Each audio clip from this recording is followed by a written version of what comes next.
मी Shyamal Sable, MC news Jalna बातमीपत्रात आपलं सर्वांचं स्वागत।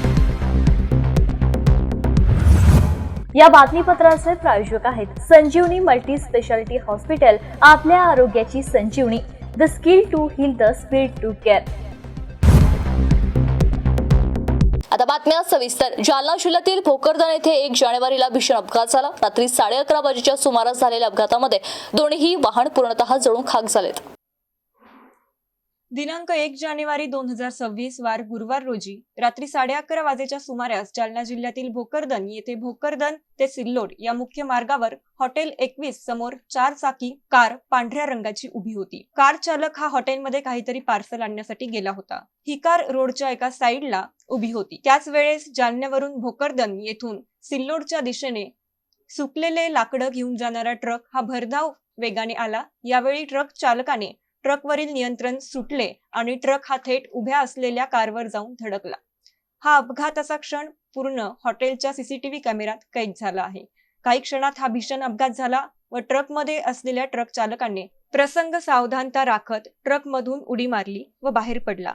यावेळी ट्रक हा कारवर धडकून अपघातग्रस्त झाला व या लाकडाच्या ट्रक खाली कार दबल्या गेली। कारने पेट घेतला।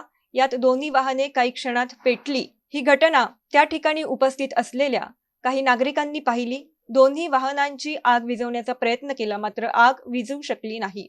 यानंतर हॉटेल 21 मालक विकास जाधव यांनी भोकरदन अग्निशमन विभागाला याची माहिती दिली। अग्निशमन विभागाच्या अधिकाऱ्यांनी तात्काळ घटनास्थळी धाव घेत 4 ते 5 तास आग विझवण्याचा प्रयत्न केला, मात्र आग विझू शकली नाही। शेवटी दोन्ही वाहने जळून पूर्णतः खाक झाली। सुदैवाने यामध्ये कोणतीही जीवितहानी जरी झाली नसली, मात्र दोन्ही वाहने पूर्णतः जळून खाक झाली आहेत। वंचित बहुजन आघाडीने जालना शहरात 21 अधिकृत उमेदवार निवडणूक रिंगणात उतरवलेत, मात्र त्यापैकी काही उमेदवारांच्या अपहरणाचा प्रयत्न होत असून उमेदवारांना भारतीय जनता पक्ष आणि शिवसेनेच्या लोकांकडून धमक्यात असल्याची माहिती समोर आली। त्यानंतर जिल्हा अध्यक्ष डेव्हिड घुमारे यांनी तात्काळ महानगरपालिका कार्यालयात धाव घेऊन कार्यालयासमोरच दुपारी 3 वाजेपर्यंत ठिय्या दिला। त्यांच्याशी बातचीत केली आमचे प्रतिनिधी साहिल पाटील यांनी। पाहूयात।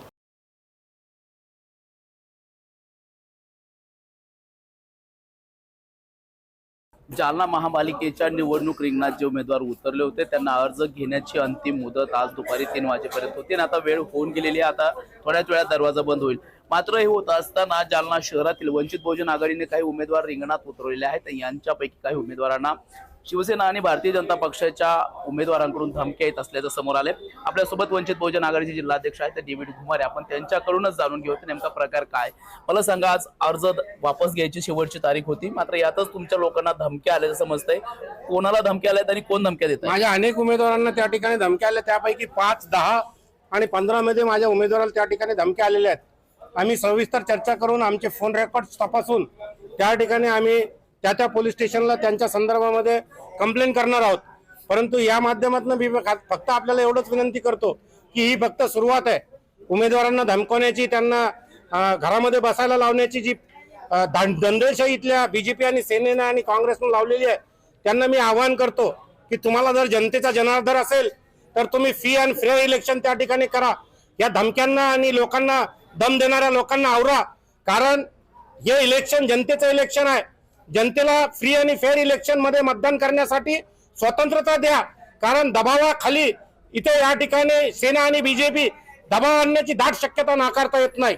यांच्याकडे पैशाची आणि ताकदीची मस्ती आहे, मी ती जिरवल्याशिवाय त्या ठिकाणी राहणार नाही। तुम्ही म्हणाल की धमक्या आल्यात, कशा प्रकारच्या धमक्यात आल्या आणि तुम्ही कुठल्या पोलीस? माझ्या उमेदवारांना उचलण्याचा सुद्धा प्रयत्न झालेला आहे साहेब, त्यासाठी तर इथे येऊन उभं राहिले मी, आणि मी आत घुसू नये म्हणून या ठिकाणी येऊन उभं राहिलेलं आहे। माझ्या उमेदवाराला जर इथपर्यंत आणलं असतं तर मी त्यांच्याकडून हिसकून घेण्यासाठी पहारा देतोय एक अर्ध्या घंट्यापासून। आता बंद झाले म्हणून मी जाणार आहे। यांनी खूप त्या ठिकाणी दंडेलशाही केलेली आहे। फ्री अँड फेअर इलेक्शन करा। मी सविस्तर आता इथून गेल्यानंतर माझ्या महासचिवाशी, आमचे आदरणीय नेते बाळासाहेबांशी बोलून त्यांच्या विरोधात तक्रारी करणार आहे।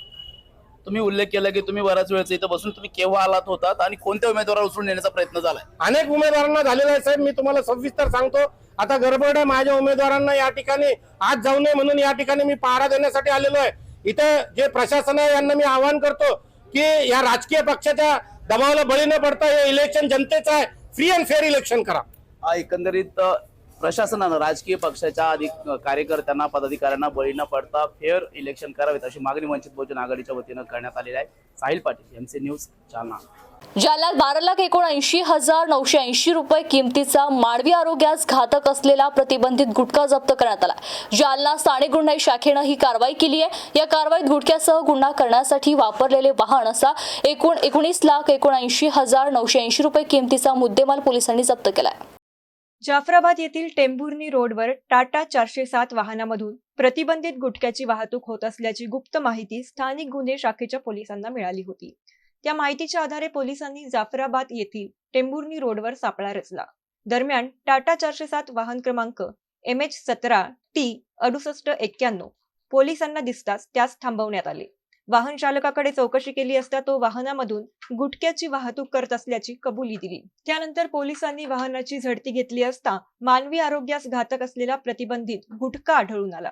या कारवाईत पोलिसांना 7,71,300 रुपये किमतीचा गोवा, 1,000 पान मसाला व तंबाखू गुटखा, 1,88,300 रुपये किमतीचा अलिबाबा पान मसाला, तंबाखू, त्यासोबतच 99,200 किमतीचा राजनिवास पान मसाला आणि 2,30,180 रुपये किमतीचा डायरेक्ट पान मसाला, धारीवाल स्वदेशी तंबाखू, शॉर्ट 999 सुगंधित तंबाखू असा एकूण 12,79,980 रुपये किमतीचा प्रतिबंधित गुटखा जप्त करण्यात आला आहे. यासह 7 लाख रुपये किमतीचे टाटा 407 वाहन जप्त करण्यात आले असून एकूण जप्त मुद्देमालाची किंमत 19,79,980 रुपये आहे. या प्रकरणी वाहन चालक असलम शेख नूर शेख वय 37 वर्ष यास पोलिसांनी ताब्यात घेतले असून त्याच्या विरुद्ध जाफराबाद पोलीस ठाण्यात गुन्हा दाखल करण्यात आलाय. या घटनेचा पुढील तपास पोलीस करत आहेत. जितो एक्झिबिशन आगामी मकर संक्रांतीच्या पार्श्वभूमीवर जितो महिला विभागाच्या वतीनं 4 जानेवारी रोजी गुरु गणेश भवन सभागृहात जितो लाईफस्टाईल एक्झिबिशनचं आयोजन करण्यात आलं असून नववर्षाच्या सुरुवातीला कौटुंबिक खरेदीचा आनंद मिळणार आहे. जितो एक्झिबिशन आगामी मकर संक्रांती सणाच्या पार्श्वभूमीवर जितो महिला विभागाच्या वतीने रविवारी गुरु गणेश भवन सभागृहात सकाळी 10 ते रात्री 9 या वेळेत जितो लाईफस्टाईल एक्झिबिशनचे आयोजन करण्यात आले असून नववर्षाच्या सुरुवातीला कौटुंबिक खरेदीचा आनंद मिळणार आहे. जिल्हाधिकारी आशिमा मित्तल यांच्या हस्ते प्रदर्शनाचे उद्घाटन होईल. सदरील प्रदर्शनात महिला युवतींसाठी रंगीबेरंगी साड्या, फॅशनेबल ड्रेसेस, लहान मुलांसाठी कपडे, आकर्षक दागिने, सौंदर्य प्रसाधने, घरगुती सजावट साहित्य, उपयोगी वस्तू, देवाची वस्त्रे, अलंकार अशी विविध प्रकारची दालने उपलब्ध राहणार आहेत. यासोबतच चटपटीत खाद्यपदार्थांची चव घेण्यासाठी फूड स्टॉल ही असतील. इंदोर, बिहार, अकोला, खामगाव राज्यासह देशातील विविध भागातून विक्रेते येणार असून जालनेकरांनी मोठ्या संख्येने एक्झिबिशनला भेट देऊन कौटुंबिक खरेदीचा आनंद घ्यावा असे आवाहन जितो महिला विभागाच्या अध्यक्षा दीप्ती पाटणी, प्रकल्प प्रमुख राखी आबड, उपाध्यक्षा रोमा पाटील, कोषाध्यक्ष सुरभी संकलेचा, सहसचिव अंकिता बोरुदिया, सल्लागार पूर्वा मुठा, सदस्य पूजा पाटणी, निलिमा देसरडा, चंदन काठेड, पूनम सुराणा, स्वाती मंडोत, अश्विनी जैन, कविता छाचेड, सीमा मुनोत, मीनाक्षी भंडारी, राखी लुनिया, सुनीता गादिया, पूनम गेरडा यांच्यासह ग्रुपच्या वतीने करण्यात आले आहे. जय जिनेंद्र. जैन इंटरनॅशनल ट्रेड ऑर्गनायझेशन घेऊन येत आहे पुन्हा एकदा जितो लाईफस्टाईल एक्झिबिशन. ह्या एक्झिबिशनमध्ये मेन्सवेअर, किड्सवेअर आणि लेडीजसाठी अत्यंत सुंदर डिझायनर आकर्षक अशा इंदोर आणि कलकत्त्याच्या साड्या, जयपूर आणि अकोल्याच्या खास ज्वेलरी, जिथे खामगावच्या पण ज्वेलरीचे स्टोर्स उपलब्ध आहेत, येणार आहे विविध प्रकारचे ड्रेस मटेरियल्स आणि हे सर्व स्टॉल जे आहेत ते देशभरातून विविध प्रांतातून येणार आहेत. वुलनचे स्टॉल येणार आहेत बिहारहून, तर ज्वेलरीचे जयपूरहून येणार आहेत. विविध प्रकारचे खाद्यपदार्थ, पॅकेज फूड्स, हे सर्व साहित्य येणार आहे. संक्रांतीसाठी वाण वाटण्यासाठी जे खास विविध प्रकारचे साहित्य येणार आहेत. आणि जे लग्नसराईसाठी आपण इंदोरला जाण्याची आवश्यकता नाही किंवा कलकत्त्याला खरेदीला जाण्याची आवश्यकता नाही. जितो घेऊन येत आहे जालन्यातच. तिथून विविध प्रकारचे आणि अत्यंत मनमोहक रिझनेबल रेट्समध्ये स्टॉल्स घेऊन येत आहे. आणि इथे तुम्हाला संपूर्ण शॉपिंग झाल्यावर आणि भगवंतांच्या ड्रेस मटेरियलचे सुद्धा स्टॉल्स उपलब्ध आहे. त्याच्यानंतर शॉपिंग झाल्यावर इथे कॅफेटेरिया क्रिएट होत आहे आणि इथे खूप टेस्टी आणि चांगल्या विविध प्रकारचे फूड आयटम्ससुद्धा उपलब्ध आहेत. हे एक पूर्ण परिवारासाठी ही एक अत्यंत मेजवानी आहे. म्हणून मी जालनेकरांना आवाहन करते की इथे या आणि या मेजवानीचा आनंद लुटा. हे सगळे एक्झिबिटर जे 100 नियर अबाउट 100 स्टॉल्स येणार आहेत देशभरातून विविध प्रांतातून, त्यांना उत्स्फूर्त प्रतिसाद द्या एकदम रिझनेबल रेट्समध्ये आणि विविध प्रकारचे एकाच छताखाली तुम्हाला एवढ्या प्रकारचे स्टॉल्स आणि आयटम्स ॲट अ टाईम शॉपिंगसाठी उपलब्ध राहणार आहे. ह्याचा व्हेन्यू आहे गुरु गणेश भवन, 4 जानेवारी सकाळी 9:30 पासून 10 वाजेपर्यंत रविवारी. जालना शहरात नियमित पाणी पुरवठा, स्वच्छ शहर, पक्के रस्ते आम्ही करणारच आहोत. यासह शहरात नवीन विद्यापीठ आणि शासकीय अभियांत्रिकी महाविद्यालय देखील आणू असं म्हणत भारतीय जनता पक्षाच्या 44 ते 49 जागा निवडून येतील आणि महापौर आमचाच असेल असा दावा युवा नेते अक्षय गोरंट्याल यांनी केला. त्यांच्याशी बातचीत केली आमचे जिल्हा प्रतिनिधी साहिल पाटील यांनी. पाहूयात. बियाण्यांची पंढरी, स्टील नगरी, उद्योग नगरी म्हणून ओळख असलेल्या जालना शहरात महापालिका अस्तित्वात आल्यानंतर पहिल्यांदाच निवडणुका होत आहेत आणि जालना शहरातील मतदारांना उत्सुकता आहे की जालन्याचा महापौर कोणत्या पक्षाचं होईल, सत्ता कोणत्या पक्षाकडे असेल. त्यातच जालना शहरात भारतीय जनता पक्षाकडून कैलास गोरंट्याल माजी आमदार आहेत, भाजपा नेते आहेत, त्यांचे सुपुत्र अक्षय गोरंट्याल यांना उमेदवारी दिलेली आहे आणि त्यांचं इंजिनिअरिंग सारख्या क्षेत्रात उच्च शिक्षण झालेलं आहे.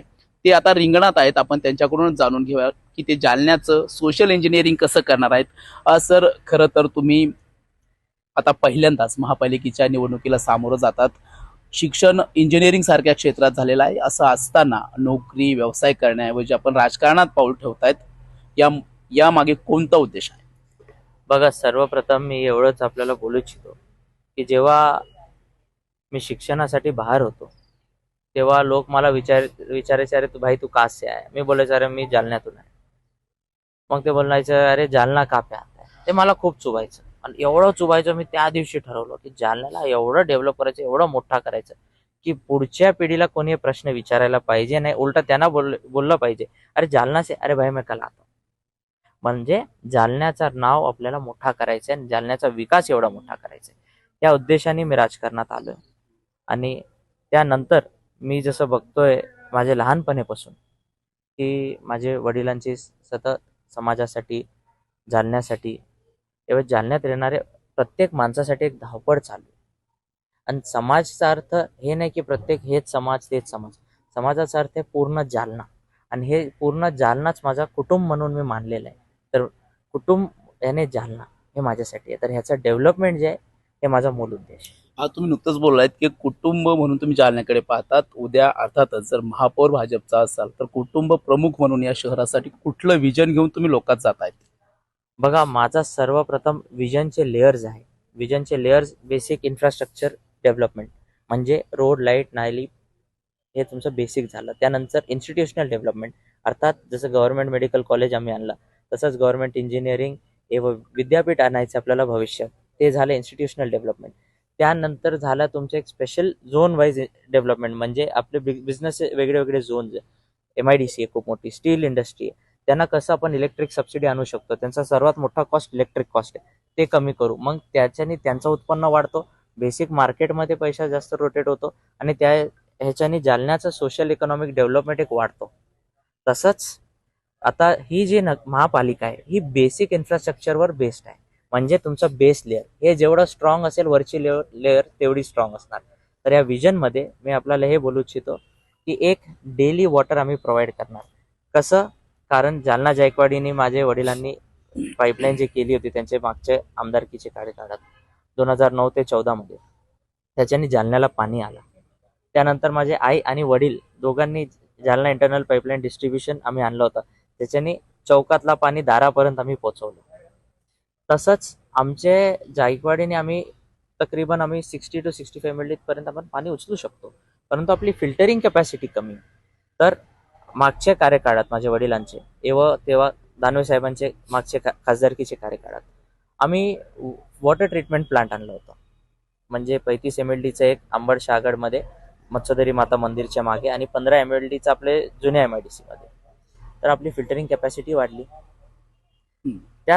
त्याच्याने आणि एक 100 कोटीचा एक सौर ऊर्जा प्रोजेक्ट, सोलार ऊर्जा प्रोजेक्ट, या सगळ्या गोष्टीला एकत्रित आणून आपण डेली वॉटर जालनेकरांना प्रोव्हाइड करणार. हे आमचा बेसिक इन्फ्रास्ट्रक्चर डेव्हलपमेंटचा झाला एक पार्ट. त्यानंतर मी वडेल स्वच्छताकडे. आजची परिस्थिती तुम्ही बघा, आणि जेव्हा मॅडम म्हणजे माझी आई संगीताजी गोरेंट्याले नगराध्यक्षा होती, तेव्हा जालन्याला 3 स्टार रेटिंग स्वच्छ भारत सर्वेक्षण अंतर्गत आम्ही ऑल इंडिया रँक 22 वर होतो. मराठवाड्यात आम्ही नंबर 1 आणि महाराष्ट्रात नंबर 6व्या वर आम्ही होतो. त्याच्यात आम्ही घंटागाडी इंट्रोड्यूस केली, ओला कचरा सुका कचरा वेगळा, या सगळ्या गोष्टी आम्ही केल्या आणि घंटागाड्या रोज फिरायची मॅडमच्या कार्यकाळात. त्याच्याने आम्ही रँक आणू शकलो. आम्ही STP आणला, सीवेज ट्रीटमेंट प्लांट. आम्ही बायोमायनिंग केली, कचऱ्याचे खाद ढिगार, आम्ही जे कचऱ्याचा ढिगार होतो त्याच्याने आम्ही खाद बनवलं. खाद विकून आपला नगरपालिकाचं आम्ही उत्पन्न वाढवलं. तसंच आम्ही अंडरग्राऊंड ड्रेनेजेस केले. त्यानंतर मी आता वडणारे दुसऱ्या एका ठिकाणी जिकडे मी तुम्हाला सांगू इच्छितो की मोतीबागचं जे रिडेव्हलपमेंट आहे, तुम्ही जर मोतीबाग परिसर बघेल, आतमधले खिळवणेपणा ते चालणारं जे पूर्ण असं एक यू सारखं जे पूर्ण झालेलं आहे, तिकडे अख्खा सिमेंटचे स्टेअर्स गट्टू वगैरे सगळे लागले ते, आणि अमृतवन हे सुद्धा मॅडमच्या कार्यकाळात आम्ही केलंय. त्यानंतर सिमेंट रोड्स तुम्ही बघा, आमच्या मागच्या कार्यकाळात आम्ही लगभग प्रत्येक मेन रोड आज सिमेंट रोड आहे, आणि अंतर्गत पण खूप रोड आज सिमेंट रोड आहे. आणि खूप तुम्ही असं बघत असेल जसं लालबाग असेल, नूतन वसाहत असेल, ह्या सगळ्या ठिकाणी सिमेंट रोड्स आहे. आणि मोठे जे सिमेंट रोड्स आहे मेन, त्याच्यात सगळ्यात तुम्ही बघशील परपेंडिक्युलर त्याच्यावर गट्टूचे मध्ये स्ट्रिप्स आहे, त्याला युटिलिटी लाईन आपण बोलतो. युटिलिटी लाईनचा अर्थ असा आहे की आधी आम्ही रोड करायचो, मग एखादा लाईनवाला आला, तो खोदायचा, रोड तर गेला, त्याची लाईन लागली. परंतु हे जे परपेंडिक्युलर आम्ही गट्टू लावले, जेवढे आमचे काम आहे त्याच्या सगळीकडे आहे. ते काय, गट्टू तुम्ही काढा, तुम्ही लाईनवर तुमचं काय BSNL ची लाईन टाकायची टाका, एअरटेलची टाकायची टाका, त्यानंतर परत ते गट्टू लागून जाईल आणि रोड डिस्टर्ब नाही झाला. तर अशा आम्ही कामं केले. आणि मी तुम्हाला हे स्पेशली बोलू इच्छितो, सन्मान्य दानवे साहेब आणि माझे वडील जेव्हा एकत्रित ते खासदार आणि हे आमदार होते, तेव्हा जालन्याने त्याचा पहिला सिमेंट रोड पण बघितलेला 2009 ते 14च्या आमच्या कार्यकाळात. अर्थात तुम्हाला हे बोलू इच्छितो की विकास करणारे लोक कोण आहे तुम्ही जाणून घ्या. आणि मी आधी जेवढे दुसरे गोष्टी सांगितले, या सगळ्या गोष्टीत आम्हाला दानवे साहेबांची प्रत्यक्ष मदत खूप होती. आम्ही कुठल्याही पार्टीत तेव्हा होतो, परंतु त्यांचा आम्हाला नेहमी सपोर्ट होता. आता भारतीय जनता पक्ष आणि शिवसेनेची युती राहिलेली नाही, अर्थात तुम्हाला एक विरोधक म्हणून विद्यमान आमदार अर्जुन खोतकर आणि त्यांची शिवसेना असेलच. मागच्या प्रशासक लागण्यापूर्वी 10 वर्ष तुमच्या हातात सत्ता होती नगर परिषदेची, त्यावेळी वारंवार त्यांच्याकडून, शिवसेनेकडून तुमच्यावरती टीका करण्यात आली होती. आता त्यांच्या विरोधाला कसं सामोरं जाणार आहात? बघा, मी एक गोष्ट तुम्हाला क्लिअर सांगून देतो, मी फक्त विकासाच्या मुद्द्यावर हा इलेक्शन लढत आहे. मला ते आमच्याबद्दल काय बोलले काय नाही त्याच्यावर उत्तर प्रत्युत्तर मध्ये मला माझा टाइमपास नाही करायचा. मला हे बघायचंय की ह्या गल्लीतला रोड मी कसा लवकर करू शकतो, मी आमचे स्टीलवाल्यांसाठी काय पॉलिसी आणू शकतो ज्याच्याने त्यांचे इलेक्ट्रिक कॉस्ट कमी होईल. मी आमच्याकडे जे वेगळे दुसरे उद्योजक आहे, स्टीलवाले, सीडवाले असेल, एवं किराणावाले असेल, त्यांच्यासाठी मी काय करू शकतो, एवं हॉस्पिटल्स असेल, मी त्यांच्यासाठी काय करू शकतो. आता आम्ही एक गव्हर्नमेंट मेडिकल कॉलेज आणला, तसं एक गव्हर्नमेंट इंजिनिअरिंग, गव्हर्नमेंट लॉ, एवं विद्यापीठ मी कसं आणू शकतो, या गोष्टींकडे माझं लक्ष जास्त आहे. शेवटचा प्रश्न, भारतीय जनता पक्षाचे किती नगरसेवक निवडून येतील आणि महापौर कोणाचा असेल? तुम्हाला मी प्रॅक्टिकल रेंज बोलतो, म्हणजे हव्यात सटाके नाही, सगळ्यांसाठी प्रॅक्टिकली. आता मी एकच गोष्टी मी तुम्हाला सांगणार आहे की जे महापौर आहे हे भारतीय जनता पार्टीचा निवडून येईल, परंतु जे आमचे महापौर आणि नगरसेवक आहे हे पदासाठी नाही, जनतेच्या सेवासाठी आहे. याच्यात कोणी बॉस नाही, सगळे आम्ही सर्वंट आहे, आणि ते पण जनतेचे सर्वंट. अर्थात जेवढी मोठी खुर्ची तेवढी मोठी सेवा, हे आमची पॉलिसी राहणार. नंबर 1.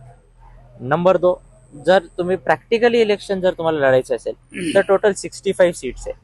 तर आम्ही 65 सीट्समध्ये एक प्रॅक्टिकल रेंज मी बोलतोय 44 to 49 सीट्सच्या अंतरमध्ये आम्ही आणू शकतो, आणि पूर्ण ताकद आम्ही जर लावली तर आम्ही 50 पर्यंत आम्ही पोहोचणार. एकीकडे शिवसेनेनं महापौर पदाचा उमेदवार म्हणून विष्णू पाचफुले यांना जाहीर केलेलं आहे. ते प्रभाग क्रमांक 9 मध्ये आहेत. ते तुमचे महावीर ढक्का, विक्रांत ढक्का त्या प्रभागातून आहेत. वाटतंय का विष्णू पाचफुले खरंच महापौर होतील, तिथून निवडून येतील? सर्वात प्रथम मी तुम्हाला एकच गोष्ट सांगणार आहे, महापौरचा रिझर्वेशन आला का नाही तर तुम्ही महापौर कसं घोषित करू शकणार? जर महिला सुटली तर काय करणार? तुम्ही मला बोला ना, कुठला रिझर्वेशन आला तर काय करणार? बघा, महापौरचा रिझर्वेशनच सुटला नाही आणि महापौर घोषित म्हणजे सर्वात मोठा बालिश पण इमॅच्युरिटी, म्हणजे यांना बेसिक पॉलिटिकल नॉलेज पण नाही हे याच्याने सिद्ध होतं. त्यानंतर ज्या वॉर्डात तुम्ही बोलले तिकडून ते आणि पाचफुलेजी आणि त्यांची मिसेस पण माझ्या हिशोबाने तिकडून उभा आहे. मिसेस मुलगी ते मला माहित नाही, ते दोघे तिकडून उभा आहे. आता मी एकच गोष्ट बोलणार, तिकडे आमचा 4 ते 4 नगरसेवक आमचे निवडून येतील. आता त्यांना मग काय करायचं ते मला माहित नाही. आणि महापौरचं जेव्हापर्यंत रिझर्वेशन डिक्लेअर होत नाही तेव्हापर्यंत महापौर कोणाचा ठरत नाही. एवढं नॉलेज ज्याला आहे नाही तो राजकारणात कशाला आहे? म्हणजे मी तुम्हाला एक सिंपल गोष्ट सांगतो, ज्या लोकांनी हे डिक्लेअर केलेलं आहे ते मंत्री सुद्धा राहिलेले, बरोबर? म्हणजे आता ह्याला जालन्याचं दुर्भाग्य म्हणायचं की त्यांचं व्यक्तिगत दुर्भाग्य म्हणायचं की त्यांना एवढं बेसिक नॉलेज सुद्धा नाहीये की जेव्हापर्यंत वॉर्ड रचना होत नाही, वॉर्ड एस्टॅब्लिश होत नाही, वॉर्डचे रिझर्वेशन इंडिव्हिज्युअली सुटत नाही आणि सगळ्या झाल्यानंतर जेव्हापर्यंत महापौरचं रिझर्वेशन सुटत नाही, कशाला कोणाला उमेदवारी म्हणून हे आमचे महापौरचे कॅन्डिडेट म्हणून जाहीर करायचं? रिझर्वेशन तो आणे दो. भारतीय जनता पक्षाच्या हातात लोकांनी महापालिका दिली. पहिली 3 कामं कोणती करणार? फक्त 3 कामं. बघा, एक काम तर आमचं अंडर प्रोसेस आहे, जे मी तुम्हाला वॉटर ट्रीटमेंट प्लांट बद्दल बोललो. त्याच्यानी डेली वॉटर कसं पोहोचवायचं एक आमचं एक अंडर इन प्रोसेस वर्क आहे. आमच्या STPचे काम जे मॅडमचे कार्यकाळात झाला ते इन प्रोसेस आहे. तर डेली वॉटर सप्लाय वर आमचं एक लक्ष असणार. दुसरा, जे मॅडमच्या टाइमात आम्ही ऑल इंडिया रँक स्वच्छतेत 22 आणला होता, आता तर आजच्या कंडिशन मध्ये आमच्या टर्म संपल्यानंतर खूप मागे गेलाय. मला तर वाटतं 200च्या मागे गेला असेल. जेव्हा आता तुम्हाला माहिती आहे मधचा जे प्रकरण होता, जेव्हा एक इन्चार्ज बसले होते, ते वेगळी गोष्ट झाली, तर सोडा त्याला. परंतु मी हे शब्द देतो की परत ऑल इंडिया रँक 25च्या आत आणायचा आमचा स्वच्छताकडे पूर्ण प्रयत्न राहणार. आणि जे मोकार कुत्रे वगैरे सगळे जे फिरतात, लोकांना चावतात, रात्री अटॅक होतात. आता मी एका आमच्या मित्राच्या घरी गेलो होतो, त्याच्या वडिलांना इकडे त्यांनी जम्प करून चावला होता. एक लहान मुलीला एक कुत्र्याने मारून टाकला चावून. तर असे दुर्भाग्य घटने नाही घडले पाहिजे, त्याच्याकडे एक आमचं लक्ष राहणार. आणि त्यानंतर आपले जे आणखी बेसिक जे रिक्वायरमेंट्स आहे, काही काही ठिकाणी आता तुम्ही बघशील की ब्रिजेसची आवश्यकता आहे, तर त्या ब्रिजेसकडे आम्ही फोकस करणार. त्यानंतर स्वच्छता, पाणी हे आमचा प्रायमरी फोकस आहे. त्यासोबत रोड्स मेजॉरिटी आम्ही केले, पण जे उरलेले रोड्स आहे ते आम्ही करणार. आणि काही ठिकाणी ब्रिजेस आता आपल्याला करावे लागेल, जे जुने ब्रिजेस झाले, जसे रामतीर्थासमोरचा ब्रिज झाला, असे काही ब्रिजेस आम्हाला परत करावे लागणार. तर ह्या गोष्टींवर आमचा प्रायमरी फोकस असणार आहे. आणि आणखी एक विशेष, जे महापालिकाच्या अंतर्गत जे स्कूल्स आहे त्याच्यावर एक आमचा विशेष फोकस असेल, त्याला डेव्हलप करायचं आहे. तरी होते भारतीय जनता पक्षातून नव्याने उमेदवारी दाखल करणारे अक्षय गोरंट्याल, ज्यांनी जालना शहरातील महापालिकेअंतर्गत येणारा स्वच्छतेचा विषय असेल, पाणी पुरवठ्याचा विषय असेल, यासह महापालिकेच्या ज्या काही शाळा आहेत त्यांचं नूतनीकरण करणं, शाळांचं व्यवस्थापन चांगल्या प्रकारे करणं, ही कामं आपण प्रामुख्याने करणार असल्याचं सांगितलं. याचबरोबर जालना शहराला एक नवं विद्यापीठ देण्याचं त्यांचं स्वप्न असल्याचं देखील त्यांनी बोलताना म्हटलंय. Sahil Patil, MCN news, Jalna. याबरोबर जालना बातमीपत्र ते संपले. पुन्हा भेटूया पुढील बातमीपत्रात. तोपर्यंत नमस्कार.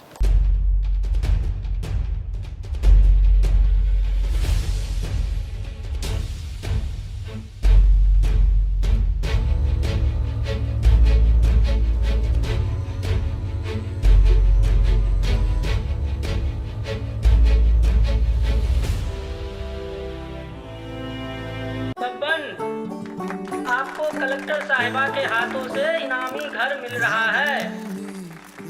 आपका घर बहुत सुंदर होगा ना? अरे नहीं बेटा, हम तो बहुत छोटे आदमी हैं। चाचू डोंट वरी, मैं बड़ी होकर आपके लिए और सबके लिए मजबूत और सुंदर घर बना के दूंगी। कालिका सरिया लाना मत भूलना। कालिका TMT सरिया कंक्रीट से करे मजबूत जोड़ और भूकंप, संग, आग से लड़कर घर को दे दीर्घायु।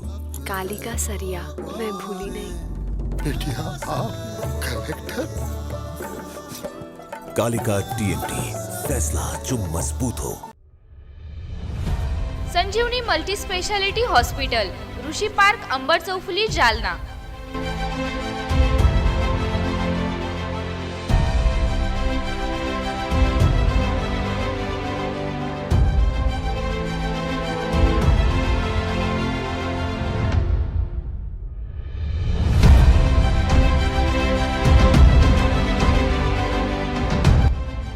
महात्मा ज्योतिबा फुले जन आरोग्य योजना आणि प्रधानमंत्री जन आरोग्य आयुष्मान भारत योजना उपलब्ध। मेडिसिन विभाग, बालरोग विभाग, स्त्रीरोग विभाग, अस्थिरोग विभाग, सर्जरी विभाग, नाक कान घसा विभाग आणि पॅथॉलॉजी विभागात काम करणारी तज्ञ डॉक्टरांची टीम। उपलब्ध सुविधा ICU, NICU, जालना शहरातील अद्ययावत Ultima of 100 with stent boost cath lab.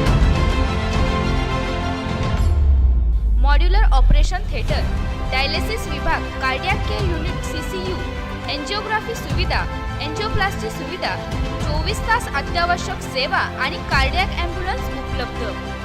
Maharashtra police कुटुंब आरोग्य योजनेसह सर्व आरोग्य विमा कंपन्यांचे कॅशलेस उपचार। संजीवनी मल्टी स्पेशालिटी हॉस्पिटल, आपल्या आरोग्याची संजीवनी।